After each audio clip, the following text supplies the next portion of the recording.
ftuar mëngjesin e sotëm në studion e emisionit Akerup ka qenë bashkëshortja e Mirit, banorit të Big Brother VIP 5, Rabea Shahini.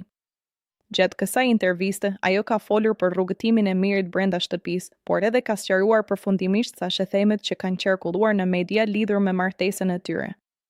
E pyetur se si ka përjetuar aludimet e njerëzve që e vinin në dyshim marrëdhënien, Rabea u shpreh: "Unë jam mësuar nga politika që shprehen shumë gjëra që nuk janë gjithmonë të vërteta. Nuk është se më prek shumë, por ka shumë gjëra që nuk janë të vërteta. Ne as jemi ndar, as kemi ndonjë marrëdhënie të çuditshme." Në vijim të bisedës, ajo hodhi poshtë në mënyrë kategorike zërat se Miri është martuar për të përfituar dokumentet gjermane, duke zbuluar arsyeën e vërtetë të kësaj situate. Madje për të sqaruar atë që është thënë sikur Miri është martuar me mua për letra, Miri akoma nuk i ka marrë letrat. E ka pasur mundësinë për të marrë në shtetësinë gjermane, por nuk e ka bërë sepse e do shumë atë dhe unë. Miri ka një karrierë këtu dhe kjo karrierë nuk vazhdon nëse nuk është këtu, sqaroi ajo. Për shkak se ajo vetë nuk mund të lërë punën në parlamentin gjerman, bashkëjetesa e përhershme në një shtet ka qenë një sfidë. Edhe për ne ishte vendim i vështirë. Nuk do jetë gjithmonë kështu, por për momentin.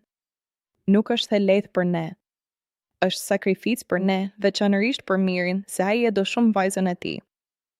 Nuk është e thjeshtë të mos jesh gjithë kohën me të, pranoi Rabea. Duke u ndalur pikërisht te lidhja e veçantë mes bab dhe bi, ajo zbuloi se të dy kanë një ngjashmëri të jashtëzakonshme në karakter dhe ndajnë plot rituale të përbashkëta. Ata vdesin të bëjnë shopping, shojnë nëpër dyqane, luajnë Nintendo, rrinë shtrirë në koltuk në të njëjtin pozicion, madje edhe flen njësoj, tregoi ajo me buzëqeshje.